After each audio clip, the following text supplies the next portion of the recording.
ทางจะไม่เกี่ยวซิ่งครับก็เกี่ยวโคตรรอบใหม่ครับ30 ไร่ครับโอ้ยขับน้อยครับขับน้อยเป็นน้อยครับ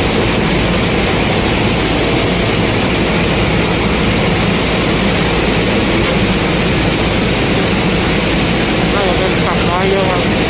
ขับใจก็มีพองานครับขับใจมีก็เยอะครับดูไม่ครับ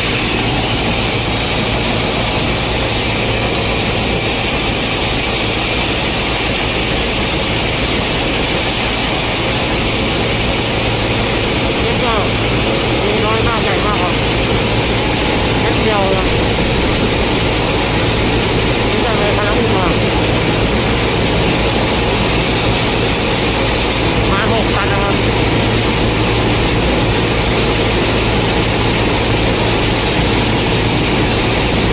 ก็ฝากคนติดตามนะครับฝากกดไลค์ด้วยเพื่อเป็นกำลังใจนะครับ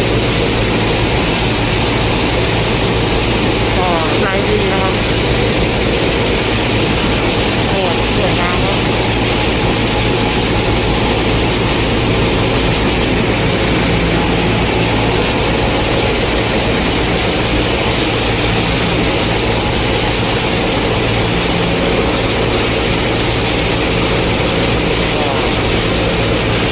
หัวโม่คู่ครับ2 คันครับโม่ใส่แค่ท่อนะครับก็รู้กันว่าขับน้อยได้กี่ตันนะครับ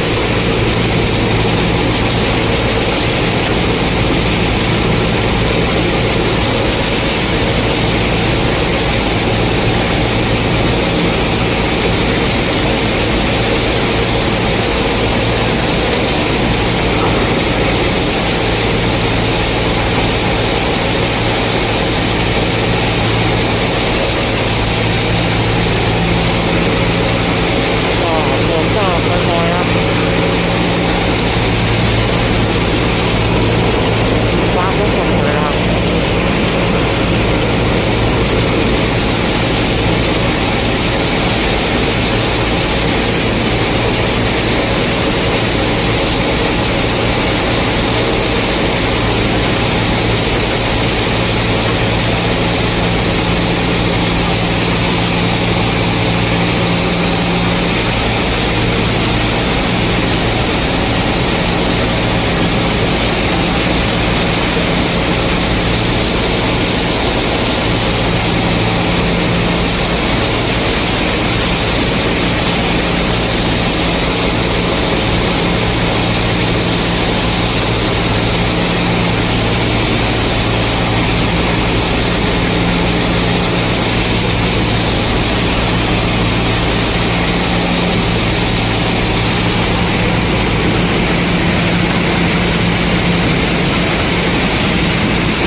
ก็ช่วงนี้พายุเข้าครับฝนดีน้ำดีครับ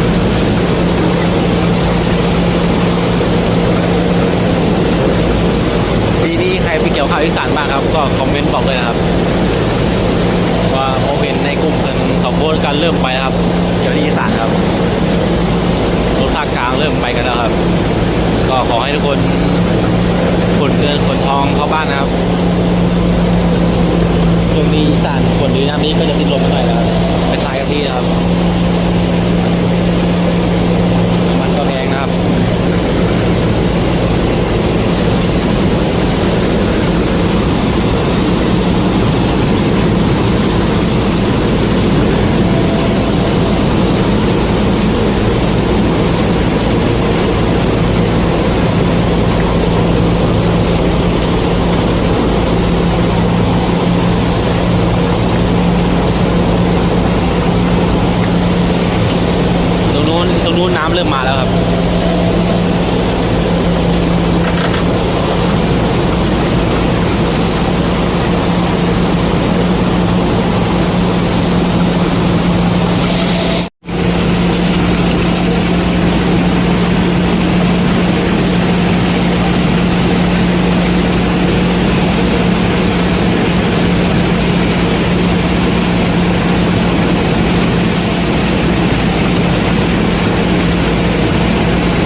ก็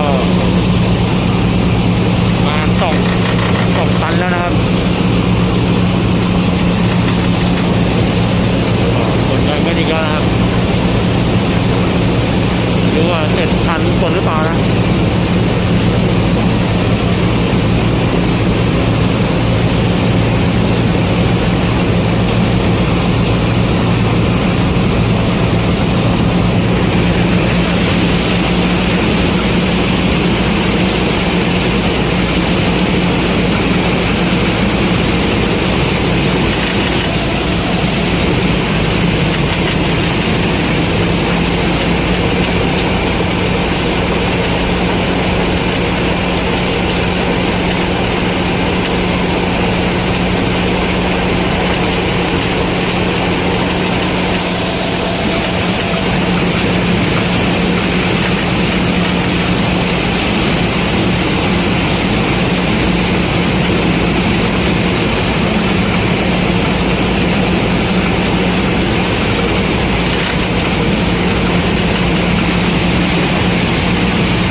ก็ลมเม็ดแรงนะครับ